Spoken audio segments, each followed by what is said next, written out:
Kalau sakinah, ya, itu artinya ketenangan yang dilahirkan setelah tuntasnya persoalan dilalui. Ya. Baik. Bukankah saat ujian itu merasakan tegang, kadang gelisah, ya? Tapi setelah selesai ujiannya, ada ketenangan yang dirasakan. Alhamdulillah selesai, ya. Itu ketenangan yang dihasilkan setelah melalui satu persoalan. Itu disebut dengan sakinah namanya. Jelas? Baik. Saya lukiskan lagi. Orang Arab mengatakan begini. Sakanatu syajaratu idza dhahabatir rih. Atau sakanatu safinatu idza dhahabatil amwaj. Ranting pohon itu menjadi tenang ketika angin yang menerpanya itu telah pergi. Atau mereka mengatakan kapal itu menjadi tenang ketika ombak yang menerpanya itu telah pergi. Dan airnya kembali tentram, tenang. Nah, ketenangan yang telah melalui perombang-ambingan, diombang-ambingkan ombak, pohon diterpa, naik, turun, kiri, kanan, begitu. Setelah kemudian dia tenang lagi, ya, apa yang terjadi? Nah, ketenangan itu yang disebut dengan sakinah. Dan biasanya, kapal yang banyak diuji dengan gelombang, bahkan gelombang besar, dan dia melewati itu menjadikan kapalnya kualitasnya lebih kuat, ya, lebih mudah menghadapi persoalan-persoalan atau bahkan gelombang-gelombang kecil setelahnya. Semakin besar, yang kecil lewat. Ya, demikian pohon, semakin diterpa anginnya kencang, ya, dia goyang dan dia tertanam kuat, semakin kokoh akarnya. Jadi ketenangan itu bukan sekedar melahirkan ketenangan setelah gelombangnya lewat, tapi setelah itu melahirkan satu kemantapan yang dengan itu bisa mengatasi persoalan-persoalan kecil di kemudian hari atau siap untuk menghadapi tantangan lebih besar di kemudian yang lainnya. Maka itu disebut dengan sakinah.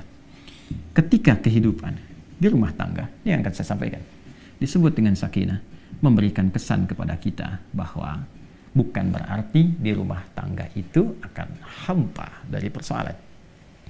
Akan selalu ditemukan persoalan. Ini cara memahaminya. Jadi kalau tidak dipelajari dulu ini, nanti kaget.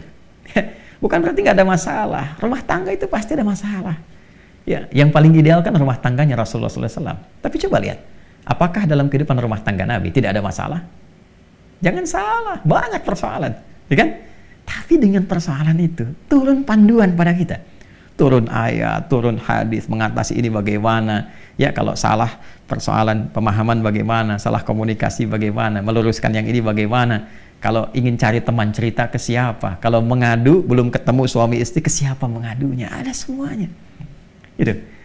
Dan pahami ketika Allah menitipkan satu persoalan dalam kehidupan rumah tangga, pada hakikatnya bukan ingin menjadikan kehidupan rumah tangganya bermasalah, tapi Allah ingin memberikan satu ketenangan, kedamaian, ya, yang dihasilkan setelah tuntas persoalan yang dimaksudkan. Makanya kehidupan rumah tangga kan kalau sudah masalahnya tuntas lebih tenang dari sebelumnya kan, ya, dan dahsyatnya lebih mengerti tentang sifat-sifat pasangan atau dalam keluarga. Setelah itu punya ilmu yang baru, punya pengetahuan yang baru, masukan yang baru, ilmu yang baru untuk mengatasi tantangan berikutnya. Itu dahsyatnya. Tapi problemnya begini, bagaimana cara kita bisa mengatasi persoalannya dengan mudah? Karena tidak sedikit masalah-masalah kecil di rumah tangga, ya kan, bisa menjadi besar dan menyebabkan persoalan serius ketika, maaf, seseorang tidak mengetahui cara menyelesaikannya. Yang ditampilkan kadang-kadang, ya, boleh jadi egonya. Yang ditampilkan kadang-kadang boleh jadi statusnya, bahkan juga hartanya, kedudukannya, dan sebagainya. Itu bukan solusi, teman-teman. Sepanjang ditampilkan kemampuan kemanusiaannya, maka sifat manusia selalu ingin bertahan dengan apa yang dimilikinya. Suami bicara A, istri bicara B. Ya, ayah bicara A, anak pun bicara B. Demikian seterusnya. Maka yang terbaik adalah kita mesti menanyakan kepada pengatur segalanya. Ini. Ya. Maka ketika dikembalikan, nih, sakinah itu kan sifat jiwa. Ya kan? Ketenangan itu kan sifat jiwa. Ingat, ketenangan itu bukan sifat fisik. Ya, pikiran itu biasa, ya.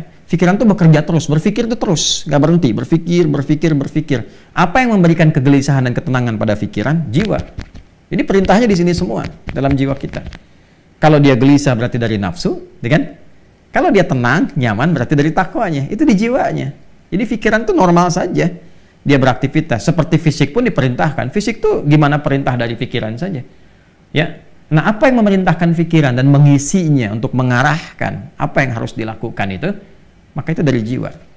Maka itu saya sering katakan, jiwa yang tenang akan melahirkan pikiran yang cemerlang dan aktivitas yang membahagiakan. Itu poinnya. Boleh bikin status tuh. Ya. Nah, balik ke sini. Karena ketenangan sifat jiwa, yang punya jiwa siapa? Yang punya nafas siapa? Allah. Ya.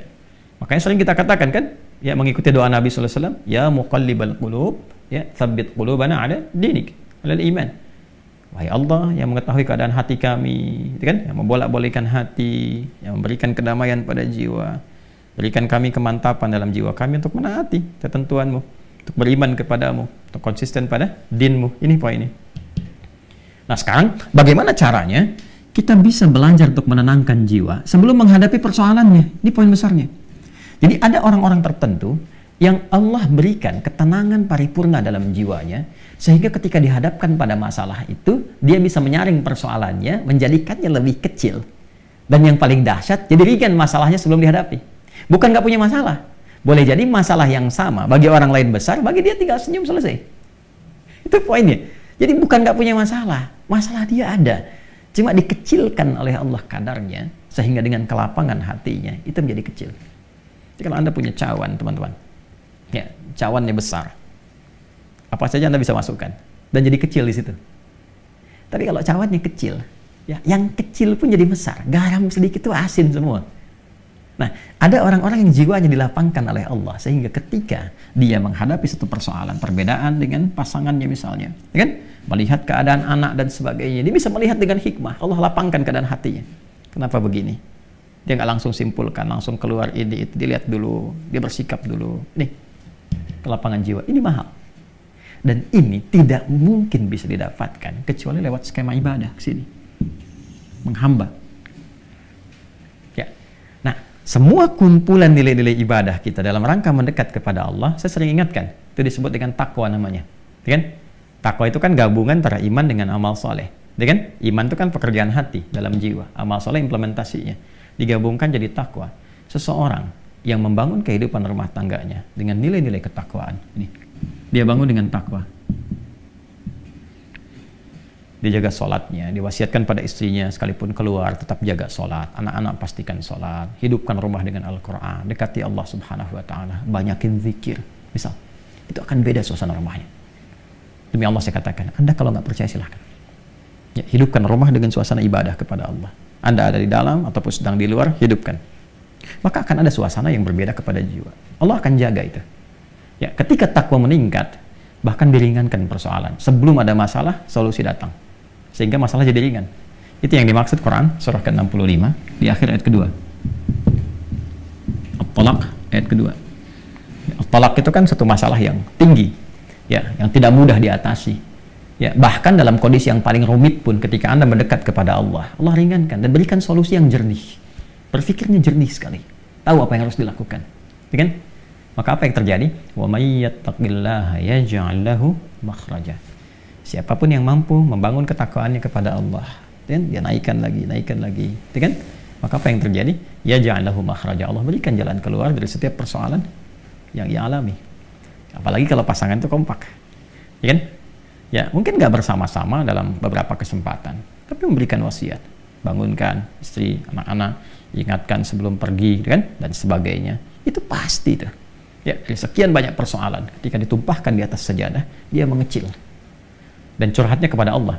Innama ashku bathi wa huzni ila Allah. Demikian ya nasihat dari Nabi Ya'qub alaihissalam yang diabadikan Quran surat Yusuf itu kan. Kalau mau curhat ke Allah, sampaikan. Dan akan cenderung bahagia. Ketakwaan membangun kebahagiaan. Quran surah kedua di akhir ayat 189. Wattaqullaha la'allakum tuflihun.